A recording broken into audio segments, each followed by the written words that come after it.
Ça y est, nous y sommes. L'automne pointe le bout de son nez, les journées sont de plus en plus courtes et bientôt on va passer à l'heure d'hiver, ce qui veut dire qu'on aura beaucoup moins de temps pour nous entraîner en pleine journée. Alors c'est pas une excuse pour diminuer sa pratique puisque tant qu'on est bien vu et qu'on y voit bien, alors on peut tout faire. C'est pourquoi aujourd'hui on va parler des lampes frontales. Alors comment choisir sa lampe frontale? Ça peut être très compliqué au vu de tous les produits que l'on retrouve sur le marché, mais ça peut être aussi très facile si on a les bons conseils. Au minimum, on va retrouver du 50 lumens, qui est l'équivalent d'une frontale de secours qu'on a toujours en fond de sac, qui va avoir une très grande autonomie, mais un éclairage très faible qui sert plus à être vu qu'à voir, et qui sert juste en cas de dernier recours à avoir une petite lumière pour s'orienter et surtout être vu. Pour les activités lentes comme la randonnée ou le bivouac, une frontale de 200 lumens sera largement suffisant. Si vous faites des activités qui nécessitent un peu plus d'anticipation, vous allez un peu plus vite comme du vélo, du ski, du trail, ou alors qui sont vraiment dans des terrains très techniques comme l'alpinisme, il va falloir augmenter ces lumens pour avoir une meilleure visibilité et surtout y voir beaucoup plus loin. Ce qui nous amène tout naturellement vers l'autonomie. Donc il faut savoir qu'aujourd'hui on va retrouver plusieurs sources d'énergie pour nos frontales. Donc la première c'est les piles classiques, les batteries rechargeables et enfin les hybrides. Ça veut dire que c'est les frontales qui peuvent accepter soit les piles, soit la batterie. Donc les gros avantages des piles, c'est que vous pouvez toujours avoir des piles de rechange dans votre sac et les changer lorsque vous êtes sur des expéditions qui sont un peu plus longues. Mais voilà, c'est un petit peu plus lourd qu'une batterie rechargeable. Et le gros avantage de la batterie rechargeable, ça va être qu'on peut la recharger tout simplement. Donc ça peut nécessiter un powerbank ou un panneau solaire. Mais c'est des batteries qui sont de plus en plus performantes aujourd'hui et qui ont gagné beaucoup en termes de poids également.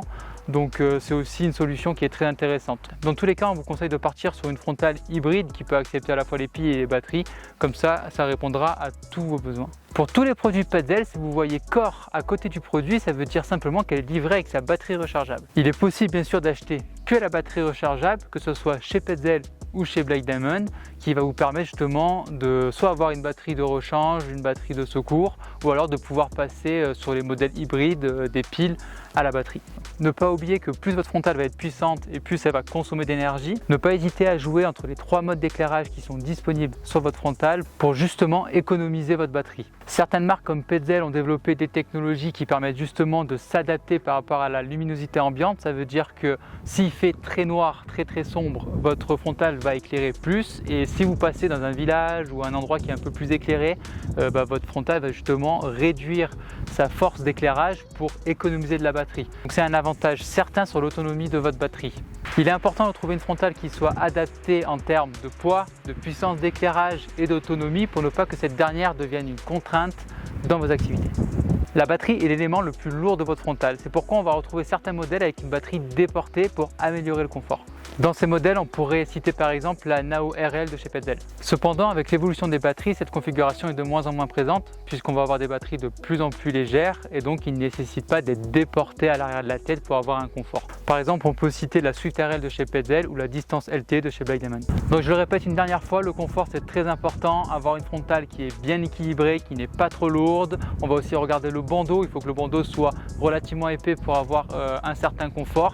Il existe forcément des bandeaux qui sont très fins, des fois c'est juste tout petit fil. Ça c'est vraiment pour optimiser sur le poids, mais c'est pas fait pour avoir des longues expéditions, pour passer une nuit entière avec la frontale sur la tête en train de courir. C'est vraiment fait pour avoir en début de nuit ou en fin de nuit, sur un petit moment, avoir un petit éclairage très léger, ou alors en frontale de secours dans le sac par exemple. Au niveau des bandeaux, on va retrouver des bandeaux qui sont aussi ajustables pour vraiment l'adapter à votre morphologie, donc ça c'est aussi important à prendre en compte. Les bandeaux sont faits généralement avec des matériaux doux et respirants qui permettent d'évacuer la transpiration. Quelle frontale choisir en fonction de ses activités? Pour les activités dites lentes comme la randonnée ou le bivouac, une Tikina de chez Petzl sera largement suffisante. Pour les activités un peu plus rapides comme le running ou le vélo de route par exemple, on va retrouver chez Petzl la Actic Core ou la Tikka Core, qui fête ses 25 ans d'ailleurs cette année. Et chez Black Diamond, on va retrouver la Spot 400. Et enfin, pour les activités techniques, on va vous conseiller une Nao RL ou une Swift RL de chez Petzl, ou alors chez Black Diamond, vous pouvez partir sur la Distance LT. Forcément, qui peut le plus peut le moins, donc toutes les frontales qui sont dans la catégorie technique vont couvrir les besoins des activités lentes et rapide. Bien que l'évolution des frontales en font des produits de plus en plus fiables, il est important d'avoir une frontale de secours dans son sac. Pour cela, on vous conseille la I+ Lite qui vous permettra justement d'être vu et de voir en cas de besoin.